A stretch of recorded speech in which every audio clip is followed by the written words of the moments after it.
one of the best brains in boxing and, in my opinion, definitely one of the best managers in the whole sport, Mike Altamura. Thank you for being part of my podcast. Tazzy, absolute honour to be here. It's quite a wrap. Thank you. Got some big expectations now to live up to, but it's always a pleasure to sit with you and talk boxing. I mean, I've known you, 20 plus years? Yeah. I think that we've always had you're a lot more aggressive than me, I think. You think? Naturally, and more aggressive on your perspectives, but we've got a very similar take and appreciation for boxing history. Yeah. So it's always an honour to sit alongside you. Yeah, I mean, there's not many guys I can actually sit down and really talk about the history of boxing. I mean, I smoked Peter Maniatis on the quiz, as we know. God bless Peter, who's a great boxing man. But I mean, you're definitely a very tough adversary when it comes to the quizzes, and you definitely. I think I met my match when I start talking about the all-time greats with you, mate. I think I fluked a few in a row, so I'll humbly take credit for that. The one thing I've always known about you, Taz, throughout the years is you're not someone that you want to doubt or ignite a flame within. So I think that if I defeat you at anything, whether it's arcade machines, NBA Jam, whatever it may be, boxing trivia, the main thing is just to say, you know what, Tazzy, a little bit of bad luck, maybe next time you'll get me, and then you kind of back off. But I know that you're one of those people, and I think that that's what made you, in my opinion anyways, an overachiever as a fighter, and it's characteristics you're taking into other parts of your life. You're one of those people that when you feel ridden off by others, it inspires a fire within you. So, I mean, they're characteristics, like on my side of the fence when I'm looking at fighters to sign, and that they're traits that you value in people. Yeah, no, for sure, mate. Obviously, I'm very determined, and once I want something, there's nothing going to stop me from getting it. But look, mate, let's for all the viewers that are going to be watching this, mate, a bit of history, mate. Look, how did you get started in boxing, mate? Tell me how it all sort of started for you, from an early age. Yeah, well, my dad's actually former prize fighter, former professional boxer, and then he retired pretty young.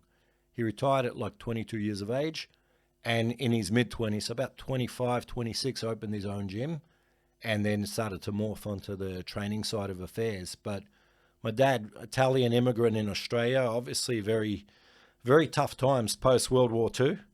So he was growing up in, Melbourne, like the Fitzroy and Carlton area in, around 1956, 57. And there was still a very, very negative perspective towards any of the migrants, especially the Italians and the Greeks. And so that's what drew him to boxing. And he actually fought under the name, as a professional, he fought under the name of Tommy Mura. So his full name's Antonio Altamura, but to try and trick my grandparents and my uncles, who may have been reading the results of the fights in the newspaper, he fought under Tommy Mura and a number of other pseudonyms. And he's always said, he was a battler as a fighter.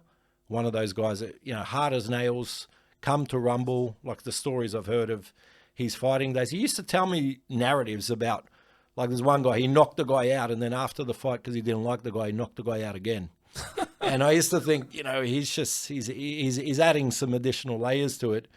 And then actually, in time, people that were at the venue have come out and told us the same thing. Yeah, that was the era back then, mate. Sort of similar to my grandfather and father, mate. That was they were tough men and tough times. Yeah, and I remember him saying even he fought 5 times in 6 weeks. He fought 4 times in a month, 5 times in 6 weeks in prelims. I know recently I was just talking to you about trying to develop young fighters out here in our home state of Victoria, and it's tough because basically the boxing board won't allow you to fight any more than every 3 weeks. Whereas back then you literally would roll up to Festival Hall with your gloves and you're ready to go in a 3-4 round fight. But anyway, so that's a little bit of my roots. I always grew up I've said to people, you hear from others and they'll say, who's the first fighter you heard of? And it'll be Manny Pacquiao, Mike Tyson, whoever it may be. The first 2 fighters I recall hearing of were Lester Ellis, who of course, was close with my dad. My dad had a little bit of involvement with him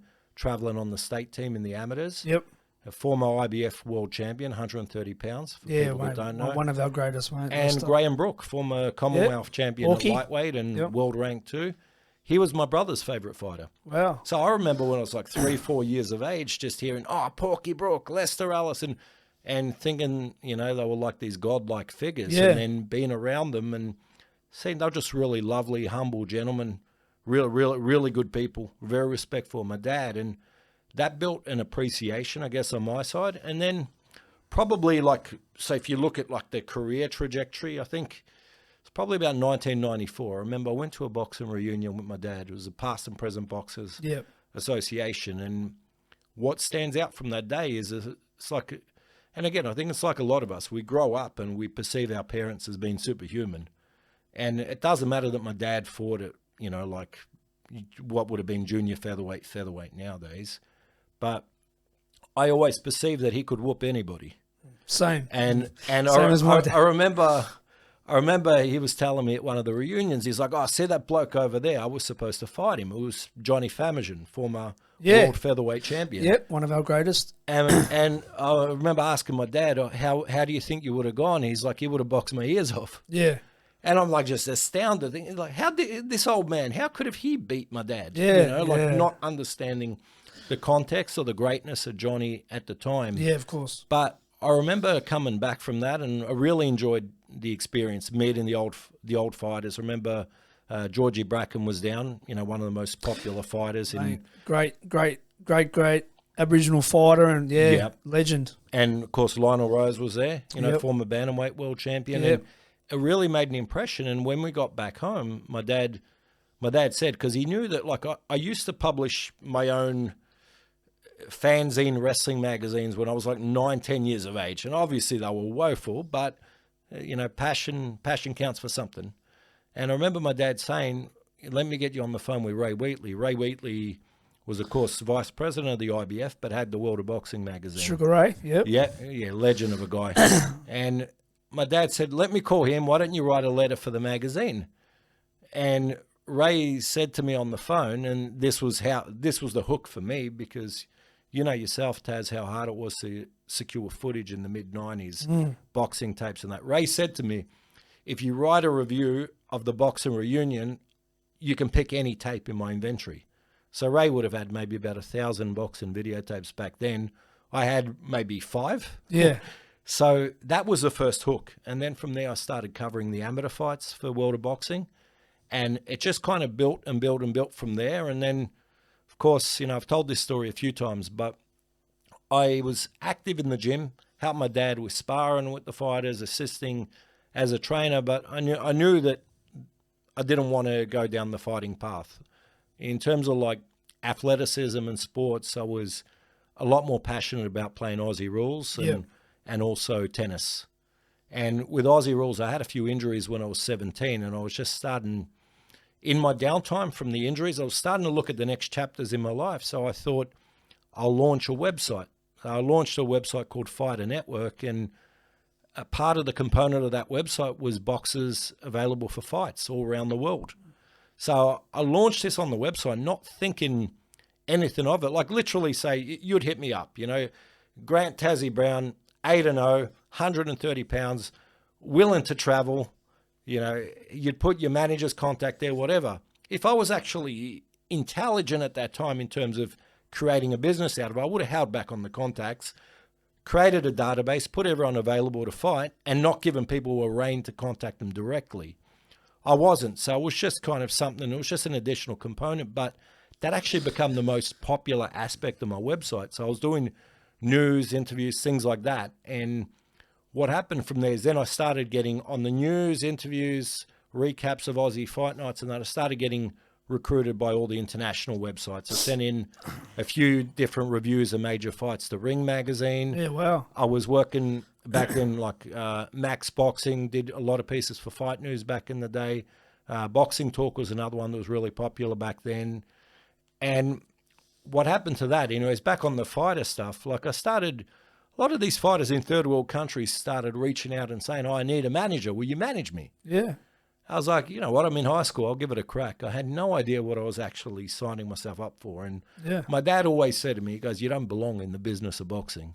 So I guess we all have, you know, especially as we get older, especially like kind of in our teens, coming out of our teens, we have that little bit of defiance to our parents that we want to prove them wrong. So he said you didn't think you'd...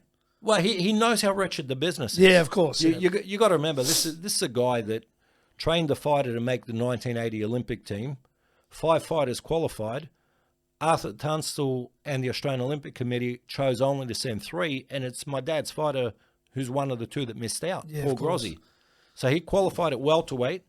They try to raise the money independently, everything. They wouldn't allow him to travel. Yeah, that's wrong. So that's kind of probably a little bit of like the damage and the scarring that he carried from the sport when he was growing up. Be bitter over it. So he knew kind of how wretched the business was. And look, anyone looking at it realistically, you got to think about it. Like, would you advise anyone close to you to chase any kind of business aspiration in this sport? Like, Mate, some of the heartaches I've had and you know, disappointments in putting effort into the fighters and everything, mate. Yeah, I probably wouldn't advise anyone to go into boxing as well, mate, because we know how hard the sport is. It's very unforgiving and very like it's it's tough, and like when you're young, it's just a love and a passion that burns for of course, for the sport and the purity of the sport. You look at the great fights, you look at the great fighters, and you love to be associated with it, but you don't see the undercurrent that exists in our trade. So I think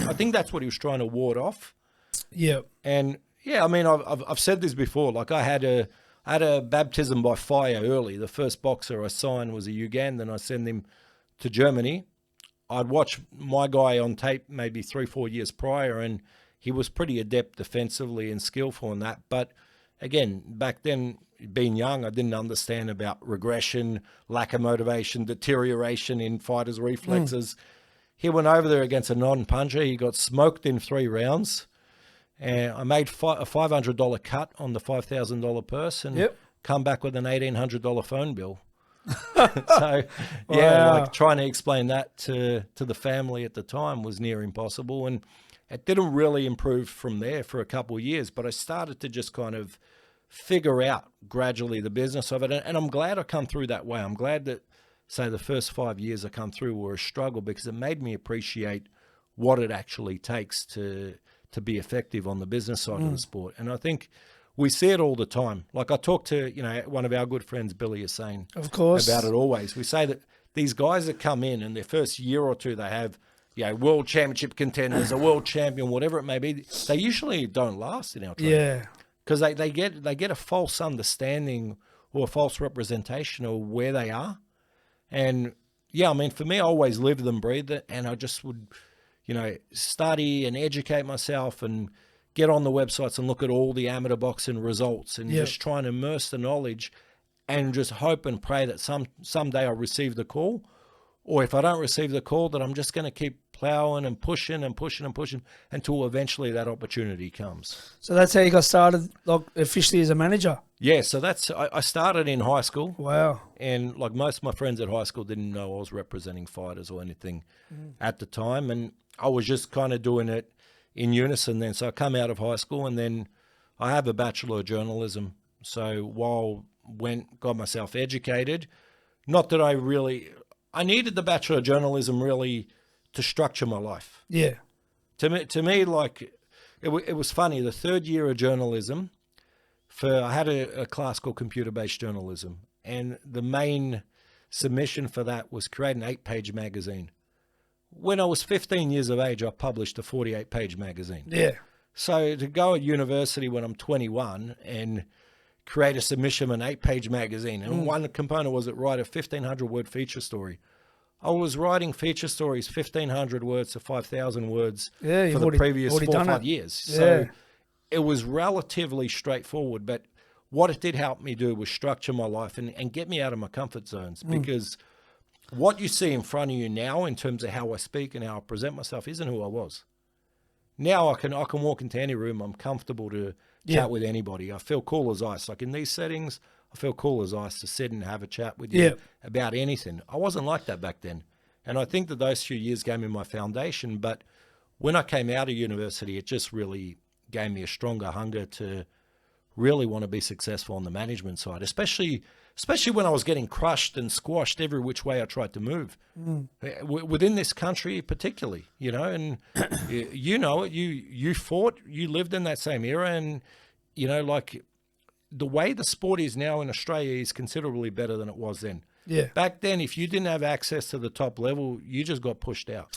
Yep, definitely. So, obviously, that's how you started. Yeah. Where did you start really, you know, hitting your straps and really, you know, making the connections and really, you know, becoming what you are now? When did that sort of start taking off for you in the management position? Probably around 2006. Yep. So I had a few fighters that I represented at the time. That one of them was a kid called Juan Mosquera from Panama. He got to, I think it was number 4 or number 5 in the world in the WBA. Yep. At 140. Had another kid, Leon Moore, out of Guyana. He got to number 3 in the world at bantamweight in the WBC. And it's, you know, when you start building fighters that are winning at home and then get in those places where at least you're in the conversation to fight for a world championship or for some major belts. And that then starts to build your credibility where you have people reach out and say, okay, well, who's this guy in Australia working with this level fighters? Yeah. And so it was just kind of gradually from there. And then I just kept, you know, like making different connections. And then I got put onto a manager, the late Cameron Duncan, who, you know, Cameron, very checkered past. Great manager. But one of the most brilliant managers ever, over 35 world champions. And I co-managed quite a few fighters with Cameron back then from like late 2006 onwards. Who are some of the names that you co-managed with Cameron? Well, I mean, if you look at names that people know in Australia, like Lenny Zappavinia. Yep. Cameron was involved with Lenny Zappa. Paul Fleming. Yep. Another one. So Paul Fleming, we co-signed out of the 2008 out of the Olympics. Yep. Yeah. Mikhail Zuski out of Canada. We had another kid, Alfonso Blanco, who's a Venezuelan Olympian. Yep. We had a lot of fighters. Leon Moore is another one I brought across with Cam. Yeah, and Cameron at the time, I think, had Mikey Garcia, Terence Crawford. Yeah, so Nonito Donaire. You had some. Yeah, so Cameron, really like names. basically, within 9 months of when I started working with him, he had 3 guys win world championships. He had all in underdog roles. So he had Steve Luevano beat Nicky Cook. Yep. That was on the road. Callie Pavlik knocked out Jermaine Taylor. Yep. And Nonito Donaire knocked out Victor Chinyan. That's right.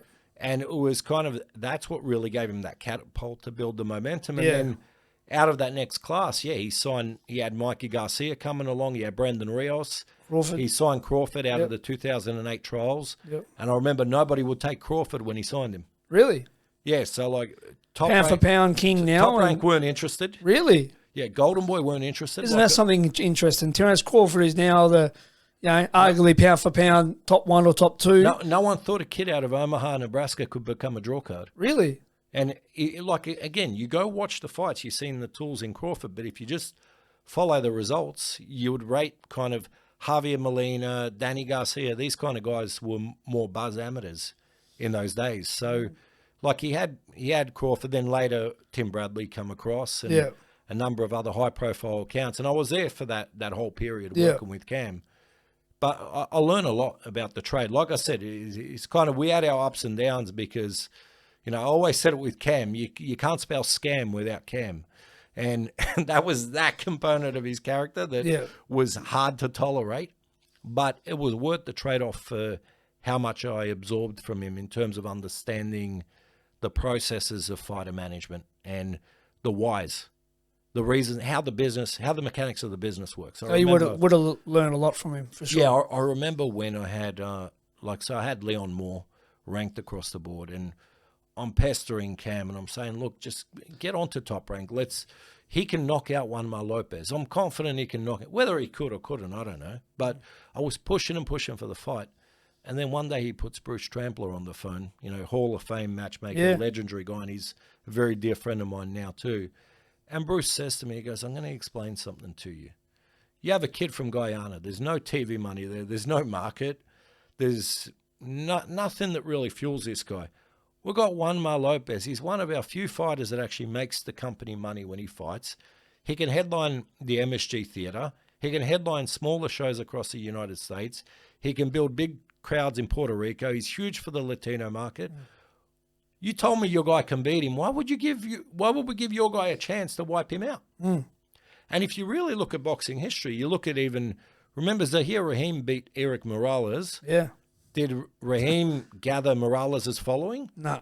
Morales went on and fought Pacquiao again, straight out of that. He does right. And it was just conversations like that where Cameron would educate me about styles, about, marketability, about who to look to recruit out of the amateurs. And I remember, if you want to know the turning point, I did the 2007 Amateur World Championships in Chicago with Cam. So we scouted that tournament, but that was more like a watch and see. And one of the main targets we had was Matvey Korobov, who fought for a world title twice as a professional under our management. Should have won the world title, but, Andy Lee ran him into a glorious right hook, and that's all she wrote. He beat a lot of great amateurs. He was on top, wasn't he? Korobov was dominant amateur. He was the man, in that era, until he was he shockingly lost to Bakhtiar Atayev at the 2008 Olympics. But what happened was, when we went through the process of all the scouting for Chicago and everything, and Cam's saying to me, he's like, what do you know about these guys? And I had everything documented. So basically, however many fighters were at that championship, so let's say there was 589, for probably 350, I had my own internal records and amateur log of what, now BoxRec contains amateur boxing results. They didn't back then. No, of course. So I'd scraped the internet, scraped magazines, and was just maintaining that system for years with no audience. So it's like no one was asking me for it. No one was giving me a chance with the data I had. But that kind of opened it up. And once Cam realized the knowledge and the basis I had, and he was going through some health problems back then, he goes, I'm going to have a chat to Top Rank about sending you to the 2008 Olympics. Yep. So you got to think from November, I wait from November all the way then, in August the following year. Yeah.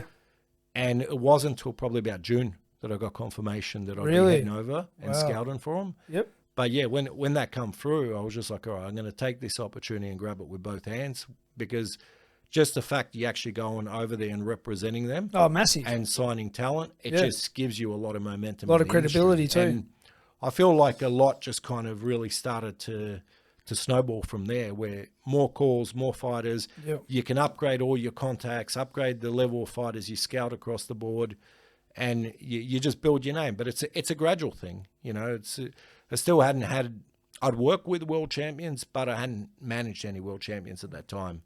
So, that was still a few more years down the road. Paul Fleming obviously was a signing.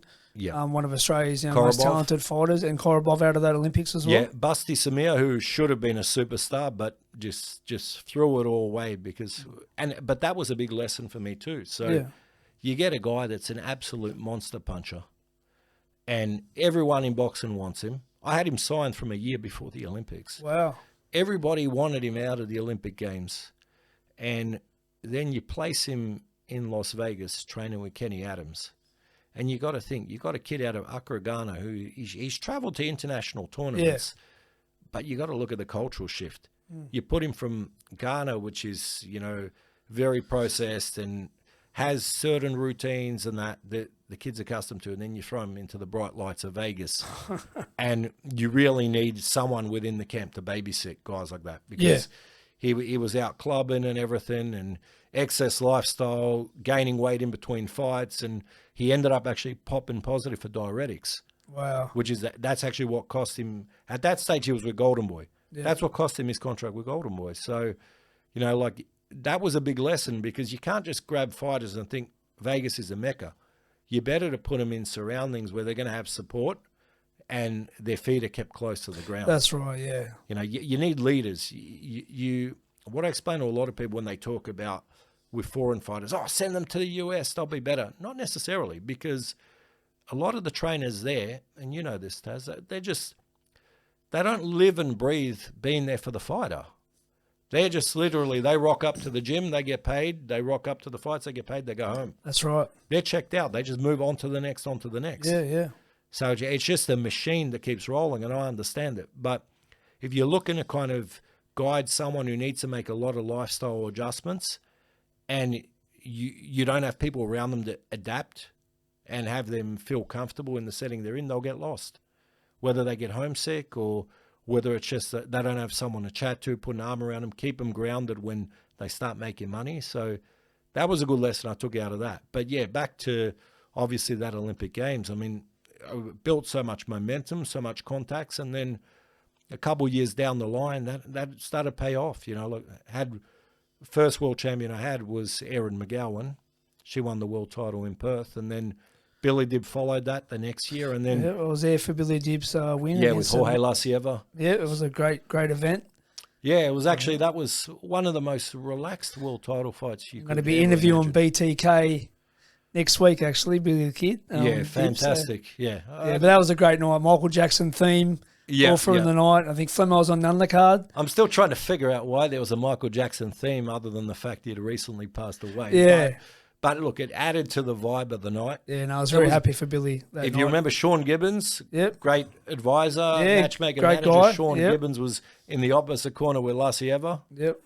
Yeah, that was a good night, though. It was out at Homebush, and Billy controlled that fight very comfortably. He did. So, like, kind of on the back of then Billy winning the World Championship, being there as the advisor to him, then that kind of started putting me on the radar for a lot of the other elite Australians and then bring out other opportunities internationally. But like I said, it's just kind of, it's a gradual rise. And it's better when it works like that. Well, yeah, I'm going to touch on, obviously, a little bit later on, I'm going to ask you, like, you know, a lot of the Australian names that you work with for those people that don't know. But we've actually, we were part of the one team, Luke Action Jackson. We were sort of... Yeah, absolutely. We're in the one team together. Obviously, I was... co-trainer with Billy Hussein, Billy Hussein being number one and me being the co-trainer, and you was the manager of Luke's career. So let's talk a little bit about that. Obviously, Luke was a great amateur, two-time World Championship representative, two-time Commonwealth Games bronze medalist, and obviously the London Olympic Games 2012 captain. So let's talk a bit about that journey. It was good to do it with you. That was actually interesting because when I arrived in London the day after Luke lost his opening fight. So that was another one. I did the scouting there for Top Rank as well. And I remember I arrived there and, you know, I hit up Luke and I said, "Oh, you want to catch up?" Just as mates. We went, grabbed a coffee out at, at Stratford. Like there's a shopping mall there, like a Westfield or whatever. Yeah. Went out, grabbed the coffee, had a good chat, and I was talking to him, "All right, what's your plans after this?" And it was all, you know, I want to commit it to being in the gym. I want to train fighters. I want to run a business. And I always thought Luke had a really good brain, and one day he would make a terrific trainer because of how structured and how processed he was to core fundamentals. That's right. But he was, I think, what was he, 27 at that time, turned 28 the following January. And so I'm thinking in my head, you know, his dream always was to make it to an Olympic Games. He lost close decision of Paul Fleming the prior Olympics, the qualifiers, when he had beaten Paul 3 times previously. That's right. And I know he was heartbroken, which is why he stayed on for that cycle. Well, that's when we partnered up pretty much after that, after the missing out on Beijing. Yeah, that's right. 21st, well, I started coaching him at that time. But like, to me, I think Luke, if you look at it from a realistic perspective in terms of an investment of time from a management side, you would have wanted Luke out of the 2008 cycle. At 27 years of age, you're probably not looking at him out of the London cycle. Yeah. But when he was over there, I just had him working for me in the village. If I needed somebody's contact or whatever, Luke was giving me all the intel, would hustle however he could, and he was just a wonderful kid. So we kept in touch from there, and then he called me, I think it was like late December or it was maybe early January. It was around, his birthday is January 1st, right? It is correct. Yes. It was around his birthday. And he's like, "Oh, Mike, I'm thinking of turning pro, and, you know, what do you think?" And this is, again, probably the stupidity and the obliviousness in my head. I was like, "Oh, yeah, who's going to look after you?" Not realizing he was calling me to post a question. Yeah. Because I just was thinking of him as a friend, and I'm thinking, all right, he's 28. And then I sat on it for about a day or two after we had that conversation. I thought, you know what? He's disciplined. He's hardworking. He's got a huge reputation coming out of the amateurs, a lot of credibility. Yeah. It's going to take a lot of breaking down and a lot of work for the pros. But if he's willing to stick to the process and the systems we can put in play, maybe we can set a realistic goal and then see where we move the benchmark. So it was always get him 10-0, get him to a national title. Yeah. And, of course, I had the chat with Billy Hussein. Billy was on board to train him. We had, at the time, Fleming was in camp with Billy. Billy Dibb was there. So there was quality work within the camp Dibb, too. yeah, a lot of Bilal names, Dibb, yeah, that's another one, another world-rated fighter. And, yeah, like, sent him to Billy. I remember, like, early asking Billy, I said, how's his hook, his left hook? He's like, oh, it needs a lot of work, brother. And I was thinking, oh, man. So, actually, like, the first few opponents, I was probably too cautious, but I was ultra cautious in knowing that, you guys are trying to affect changes in the gym to a more pro style. That's right. And we already know Jacko can fight. We don't have to try prove he can fight. No, of course not. He had beaten, Nicholas Walters, who went on to win a world title in the pro, Sharif Burgari, who went on to fight for a lightweight world title. Like, he'd beat incredible guys in the amateurs. So we didn't have to prove he could fight. But it was great because when we got to that stage where he won the Aussie title against Will Young, then it was all about, okay, what's the next goal? And it was fantastic to be able to bring him back to Hobart. Like, I know probably about a decade earlier, you really had been key in the revival of live professional boxing in Tasmania. That's correct. And then to be able to, bring it back there, to have you involved in the process and have a guy that can fight enough that you can really build a following and build the support on the next step. And Luke, because he kept his head down on the training side of things, he kept improving where we could, then keep changing the goals. Regional title, then try push up the level of opposition a bit, and until we parlayed that all the way to headlining at Windsor Park against Carl Frampton for the interim WBO world title. I mean, that's memories that will live with Luke forever. Oh, 100%, mate. Yeah. And Tyson Fury was on the undercard of that one. Yeah, but, correct. Yeah. No, that was, unbelievable, mate. To see, and that's what I obviously learned a lot from, because starting from the start, with you and Billy, to, how you sort of get a fighter from, your pro debut all the way up to a world title. I mean, so it was good to be part of that firsthand, and obviously, Luke's my dear friend, my brother. I'm also interview him next week as well, which I can't wait. But I mean that was something that we done together as a team, and something that we'll always have between us, won't we? It was a great experience, great ride. And I think that what that reflects, like when I look back on it, is that everyone kind of understood their role. Yeah. And Luke, what I liked about Luke, he didn't get in my way. So if I turned down an opponent or whatever, and the promoter of the show would try to go to him directly, he'd just say, look, that's Mike's domain. And I stayed out of the training side. I didn't get in Billy's way. I didn't get in your way. No. I trust the process of what you guys are trying to break down. But I think it's important to have a clear communication. And because I had a clear communication with you guys, we could all be effective in our roles. But, like Luke was one of the guys that kind of fit the MO. I remember Bob Spagnola saying to me years ago when I was about 20 years of age, and Bob had about 6-7 world champions. He had the great Orlando Canizales. Oh, loved him. One of the best bantamweights. Bantamweights, yeah. His brother, Gabby Canizales, Austin Trout he managed. He had the Tate brothers, but he also had Lou Savarese, who he built to 35-0, I think it was, to a massive payday. But he built him to a massive payday against Foreman. Yeah. And he always said to me, and this always stuck to me with guys like Luke. So Bob said to me, he goes, when I sign Luke, people say, oh, why don't you fight this guy? Why don't you fight that guy? Why are you fighting this guy? He's like, look, when I signed the guy, I knew he could fight. I don't need to try and prove it every time he's out. That's right. And so with Luke, a lot of the times, it was just, let's get the right development fight. You build a few, then you have the fight where you got to prove a little bit. That's right. And I think that's how you keep the guys fresher and build longevity, where, I think if you're novice in the game, because I know when I was younger, my mindset was different. If you're novice on the management side, someone says, oh, you guys are scared or whatever, it's easy just to kind of muscle someone into thinking that way. But I think with experience, you realize that patience proves best. Look, most people don't understand the business side of boxing, and when you're building the fighter, it's all about taking the right steps at the right time. You know what I mean? Risk versus reward. That's right. So obviously we mentioned, obviously you've managed Luke Jackson, Paul Fleming, Billy Dibb. You've had things there. What's some other Australian fighters that you've helped in their careers, Mike? Well, Australian-based TJ Doney. Yep. Thinks that's one of the biggest ones, because I met the kid when he was like a 1-0 pro, like a novice pro, but he had a fantastic amateur career. He was out in Australia just kind of figure out his path and his way, and training in Sydney out of Bondi Boxing Club with Tony Delvecchio. Yep.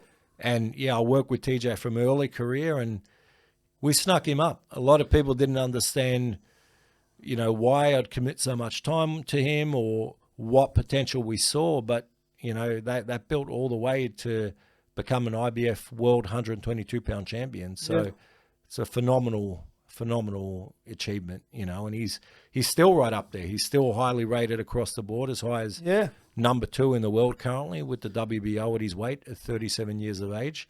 So I think TJ, if you're looking at it, he's got to be right up there at the top of the tree. I think, outside of him, obviously, Lenny Zapavinia, in terms of like exciting. I mean, on my watch, I think he had two or three fights, maybe 3 fights it was. Yeah, 3 fights that were on Fight of the Year raters. Oh, mate, Lenny since he's amateur, mate, he's a beast. Yeah, he was absolute beast. And he's another one. Like, it breaks my heart that on my watch I couldn't get him back to another world title shot. Yeah, he had two bites of the cherry, but we just couldn't get him there. I mean, another one I think that gets forgotten that I represented, but that I have so much admiration for, is Daniel Dawson. We obviously fought Sergey Zinzaruk for the WBO world title, but we were so close to shocking the world against Austin Trout. And, as a 19-1 underdog, he dropped Trout twice. Twice, yeah. In one round? He threw 5 punches in the round and dropped him twice. Imagine if he threw 6. he might have finished him off. But unbelievable. Yeah, Daniel was great to work with. I mean, there's so many others. I mean, now currently work with, obviously, Matteo Tapia. Yep, you've been with him for a while now. Yeah, been with him since very early career. I've got Jack Bowen still, kicking along in Australia. Got some good fighters here. Ron Murdoch, another long-time client, and of course everybody finally seen what we've known for many years, that he's one of the toughest son of a guns that you could ever place in a sure is. ring. That was witnessed against Christian Mbili. Going back, Ben McCulloch fought for the world title in Russia. Ben was, again, another ultra talented on Vlad Hurinov's card. Yeah, let's not talk about Vlad Hurinov. I don't think, unless it was a significant windfall of money, I don't think I would revisit that business contact again. I know you're friends with him. I like Vlad. Yeah, he's good from afar. And obviously, the one that you had the fondest relationship with, and obviously very sad passing, Dwight Richie. Yeah, absolutely. Yeah, because I took on Dwight from when he was underage. Unbeknownst to me, people think I knew that he turned pro underage. I didn't know that he turned pro with a false birth certificate. That was all the late Keith Ellis Jr. God bless him. But Dwight, I was involved from early stages of his career. Actually, when he was still like having his last few amateur fights, and he was a really, really talented kid. Yeah. He's another one. Like, his lifestyle was, it's impossible to describe to people sometimes when you're working with these kids and you know what's happening in their lives outside of boxing, the panic that it creates and pulsates through your veins, because you're just waiting at any moment to get a call, and you don't know what that call's going to be regarding, And so what breaks my heart is, obviously we had that fight with Zoo. He was in preparation then to fight Tommy Brown, and he had an underlying heart condition. But the fact, to lose him at 27 years of age, at a point where he had his life together. Yeah. Samara, his partner and the mother of his youngest child, she's an absolute sweetheart. She was his rock. She was there for him. They vibed. She understood kind of the little bit of chaos within Dwight. And I felt like he had finally got to a point that he had normalized. Like the previous couple of years, he'd call me up. All right, Mikey, how many tickets do I need to sell to get on this show? What do I need to do? Where's it going to place me? He actually took more interest in his career and to understand, okay, how do I actually retain sponsors? What do I need to do so the promoter will have me back? Yeah. And we had so many great moments with him, to, going to Japan, winning the OPBF title at middleweight, to, a lot of his fights here in Melbourne. He had so many great fights headlining on Team Alice cards. And then obviously that the last fight of his career, you know, that UD loss to Tim Tszyu, that's aged terrifically well. And if you remember that fight, from the third or fourth round, he got plagued by a very bad cut on his eyelid, which in a lot of places, you know, could be curtains, just in terms of the placement of the cut. But he literally never batted an eyelid to it. And I remember him saying to me post-fight, he goes, look, he goes, the only way I can describe the cut is about every 20 seconds, it would feel as though he goes, imagine you're driving and your windscreen gets filled with mud. He goes, but instead it was my eye getting filled with blood. Yeah. And I couldn't see anything. And I had to blink and wipe it in order to clear and have vision on that side. Yeah. So that's what he had to overcome. But you know what he said, the preface to that? He goes, but Mikey, I'm sorry I let you down. And please do not take that as the excuse as to why I lost. I lost to the better man. Yeah. And that's a real fighter. And I think with Tim, we've seen Tim come out of the Fundora loss where he could have been filled with excuses, and he took it right on the chin the same 100%, way. yeah. So they got similar characteristics. Yeah. But with Dwight, I mean, it's one of those things I kind of like, I try to put to the back of my head a lot of days because I don't want to feel down. But it's still heartbreaking to lose him at 27. And like I said, I know that it was just God's time. Yeah. You know, there's nothing with the physical state he was in, there's nothing anyone could do unless they're being caught out by a heart specialist. But yeah, like it's one that's it's tough. And I think that, like I said here before, that's the responsibilities we take on this side of the fence. And there's so many great memories, you know, from his career and fights, and that's what we hold on to. But I was looking forward to seeing him as an old man. Yeah. You know, like an old drunken Richmond supporter at 50, 60 years of age. He would have been 100 kilos plus and talking all kinds of gibberish. But I was looking forward to those moments in life. But yeah, like he's one of the kids that probably, you know, like I've managed 12 world champions, but he's one of the kids I can say hand on heart that's probably impacted my life the most. Yeah, no, definitely. Rest in peace to Cowboy. So moving on now, like internationally, obviously some of the names like Dog Bay, you managed him to world champion. Let's talk a little bit about that one. Yeah, wow. I mean, what a journey it was with Isaac. You know, like I got involved with him. I think it was around his 7th fight, something like that. 6th or 7th fight, maybe 7th, I think, when he was building back in Ghana and was connected to Isaac and his father Paul, who. You know, when you hear the narratives, when people talk to you about, oh, the kid is phenomenal, but the father, I think there's a picture of Paul in the dictionary under that category.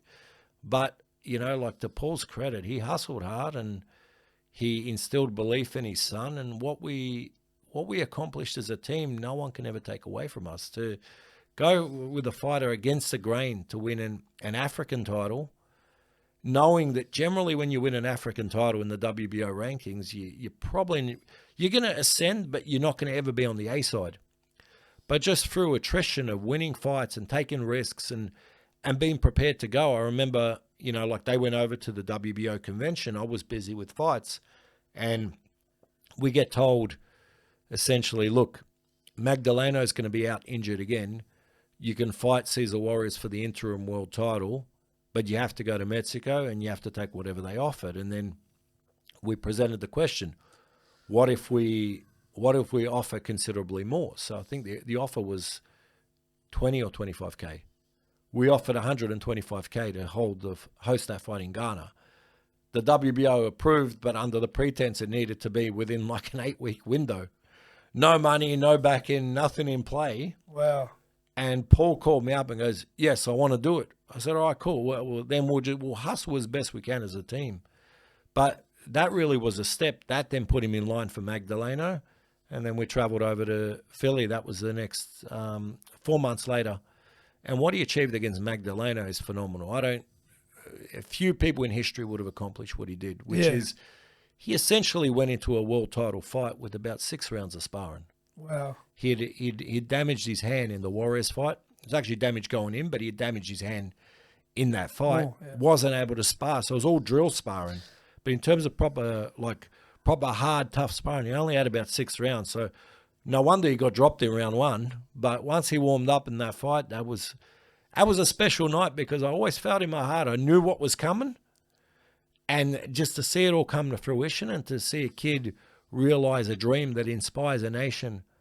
You know, there's not a time now I can travel to Ghana any time, walk down the street and I hear, Altamura, Altamura, you know, like or Messi, you know. Like, yeah, you get the Messi, yeah. But it's just a great feeling, you know, like when you're able to see and work with a champion that impacts a country so much, whereas, you know how it is. We come back to Australia. I love Australia. It's always our home. But you come back here, no one cares. Nah, that's right. You know, even if you cop anything on the street, it's criticism. Is it true you were jogging down the street in Ghana one time and the kids are saying, Mike Bumbaye, Mike Bumbaye? This is a crazy story, right? So, this will show you the impact, right? I'm in Western Kenya. In an Uber that pulls over so that we can get a bottle of water.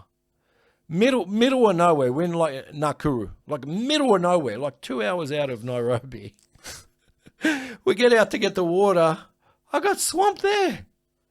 Like a group of like 4 guys that come over. Oh, Altamura, we saw you on Kwese TV.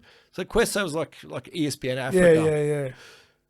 Yeah. And when you're involved in things like that, you realize that's crazy. You realize how much like what the athletes achieve really inspires a nation. So you don't even get that at Coles in Greensboro, do you? No, I get shunned. I get shunned in my own neighbourhood.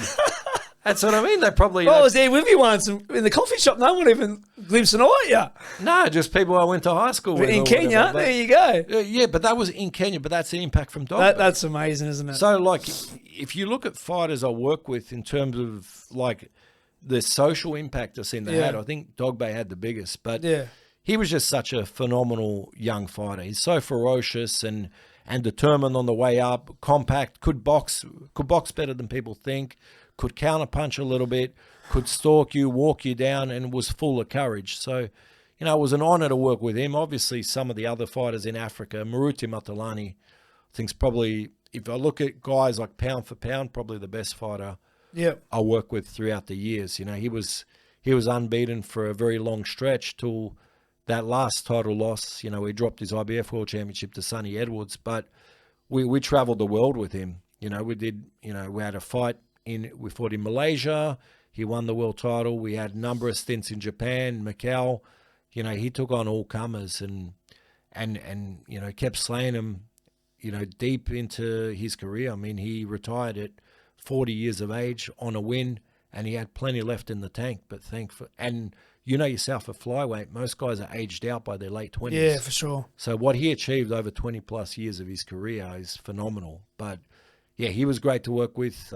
Working with Colin Nathan with Heki Butler, helping Colin out on a few fights with Heki, that was a joy. Fatuma Zariko was another one. She won her world championship completely against the grain. She was, you know, out of Nairobi, Kenya.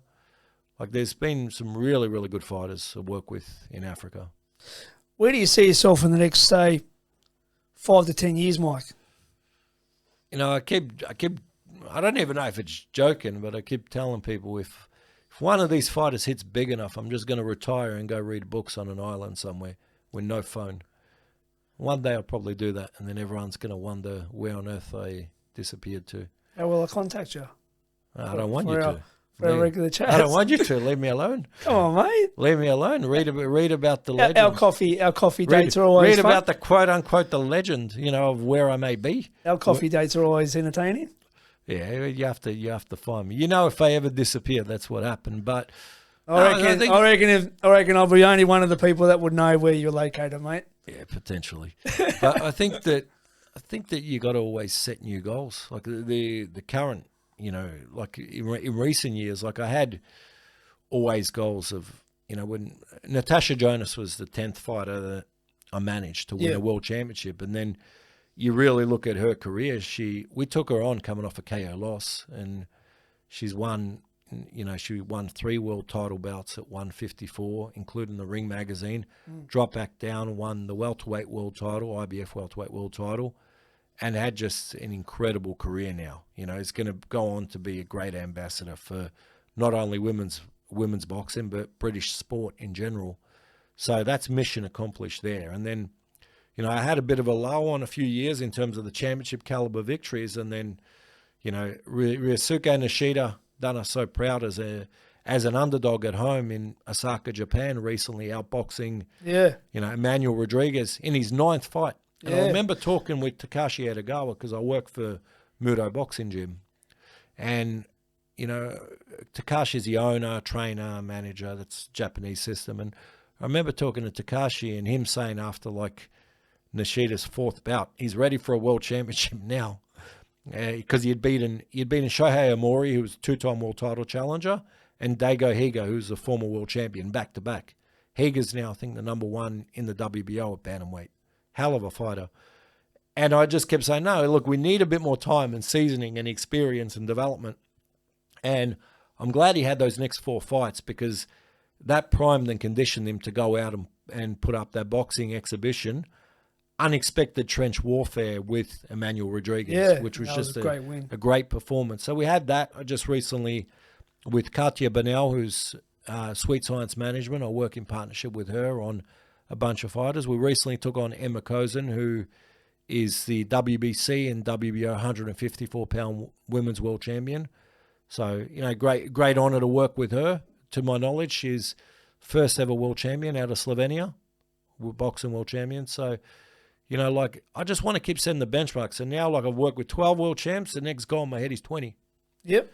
And it just keeps setting it high and keep impacting fighters' careers. Like I said here with Dog Bay, the most rewarding part to me is, I've signed a couple fighters out of Mozambique. There's never, ever been a professional boxing event in Mozambique. No, I want to build these fighters abroad, go back, headline a massive show, and give people memories forever. Look, we all do things for our own quote-unquote selfish gain, whether it's to make ourselves feel good, whether it's business aspirations, whatever it may be. So I'm not going to sit here and act like a lot of people and say, oh, I did this for the sport. Or, I love the sport and I hope to impact the sport as best I can. But to be able to be involved and associated with cool things, to be able to, take a fighter in a country like that and go back, headline a major fight, God willing, one day get him to a world championship fight, take it back to the country, inspire a nation. You just don't know how much you're going to impact people. 100%. You know what I'm saying? Not everywhere is like the United States or like Australia or the UK or that, where you have so many role models to look for. You might have a kid that's down and out and about to give up on themselves, and then they see this boxing superstar with personality come through, and that's what uplifts them, and that's what motivates me too.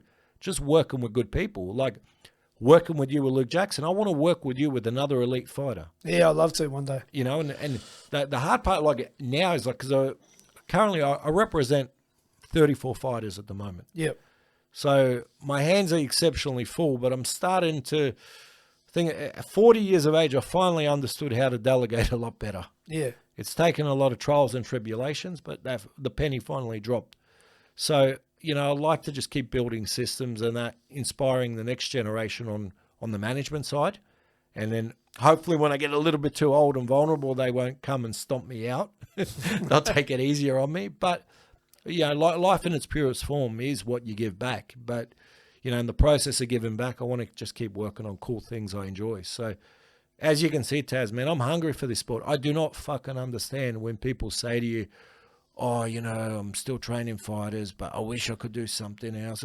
Fuck that. Go and do something else. Get the fuck out of the way. You know what I'm saying? Leave it for the people that actually are hungry, that are thriving for opportunities but can't land the opportunities. Get out. What do we need you around? What, you're getting paid 20 grand and you got no motivation for that and your check? Just move out of the fucking way. And so, I'm still so hungry for this game, man. I love the sport. If I walked away now, I'd still be there on the phone with you 3-4 times a week talking to you about boxing history, trying to convince you that Harry Greb is one of the 5 greatest fighters ever, Oh, he's definitely in the top 10.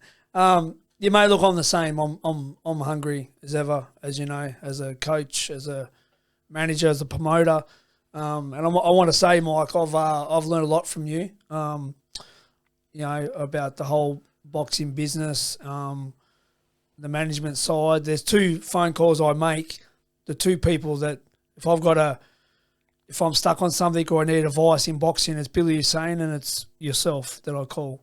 Yeah. In either order, you know what I mean? It's just, I've learned a lot from you guys, you know what I mean? And, I definitely, want to thank you for, guiding me in a lot of the, obviously I know a fair bit myself, but just, with the business side, the management side, I've really learned a lot from you, mate. So thanks a lot. No, I appreciate it, man. And like I said, you're, I think there's a lot of similarities in how we process and look at things, just, 100% a lot more aggressive than me.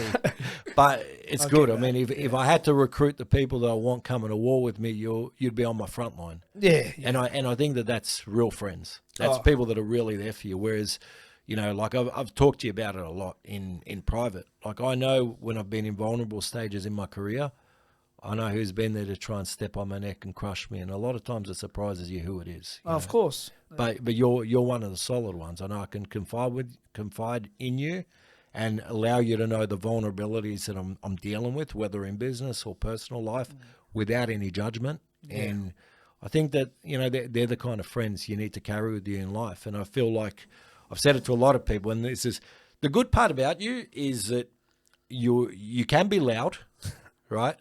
So you're going to be divisive at things. You're going to have strong opinions, but that's what's going to give you an audience for this platform too. No one wants to hear you just be, balanced on everything. Oh, so what do you think of this?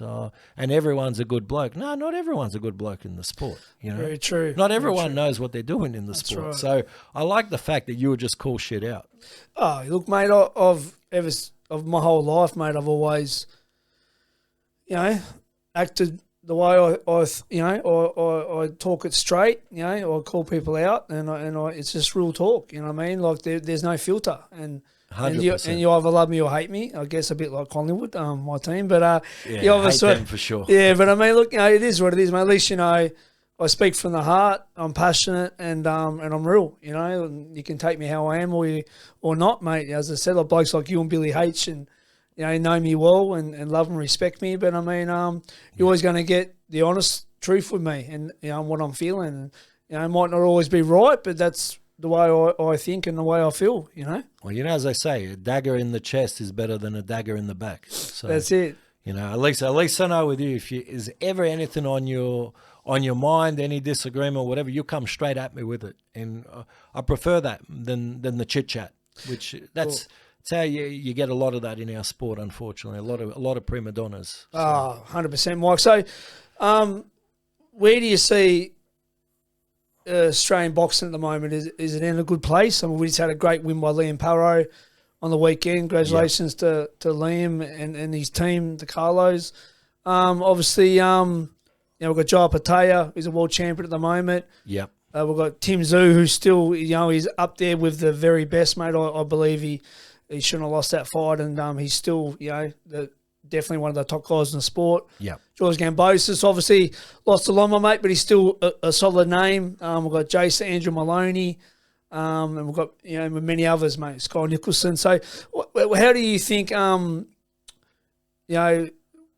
where is boxing at the moment in Australia? Is it in a good place, you think? It's in one of the healthiest places it's been in a very long time. Yep. And I know that people will always say to you, oh, but this is happening or this is happening, or who do we really have, or who's there? Or let me ask you this historically, because I know how historically inclined you are. Yeah.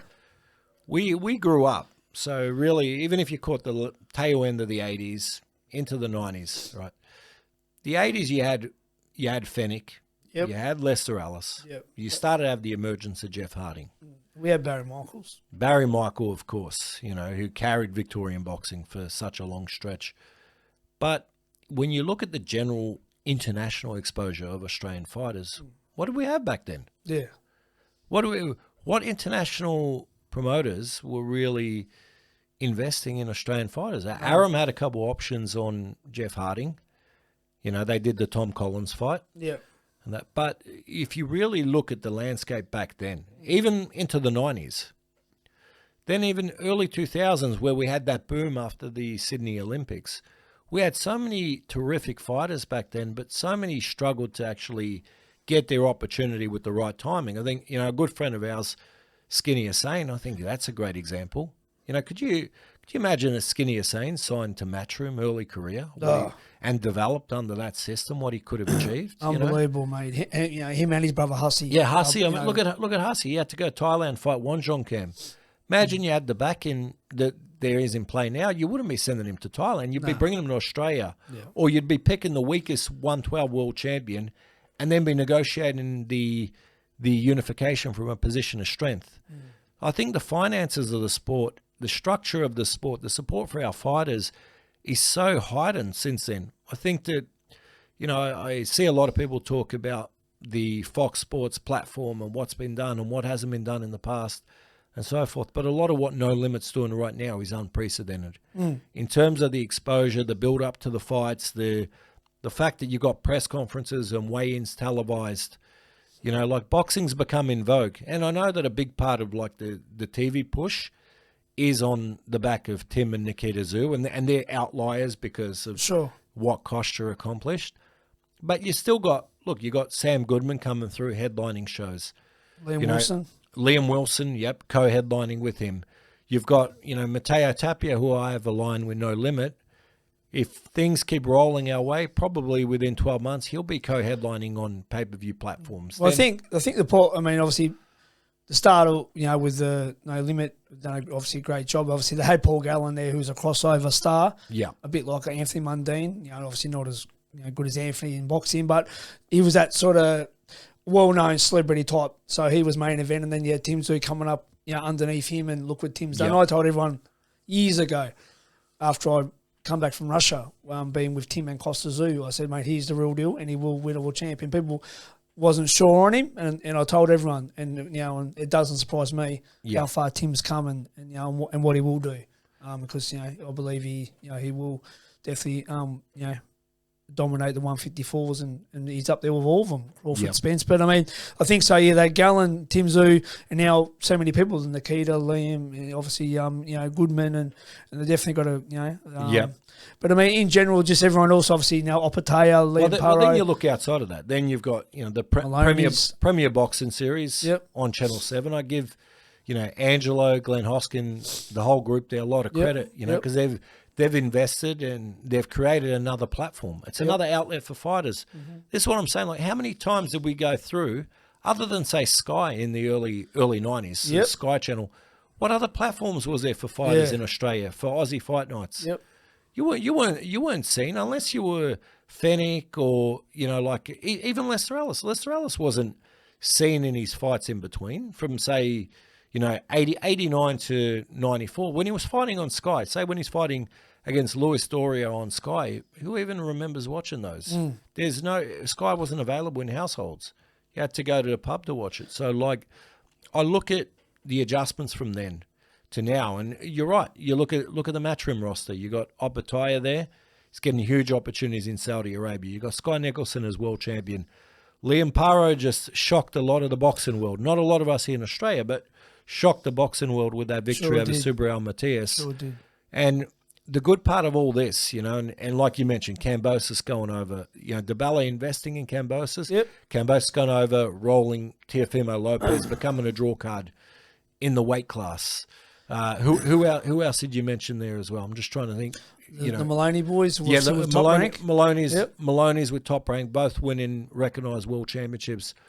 When you look at the overall scope, the amount of tentacles that Australia has out there to the world, the amount of investment that's come from foreign companies, the fact that you can have, if you've got an elite Australian prospect, like if you have Justice Hooney, another one with Matchroom, if you had Jai Opatea now out of the 2012 Olympics, straight away he gets signed.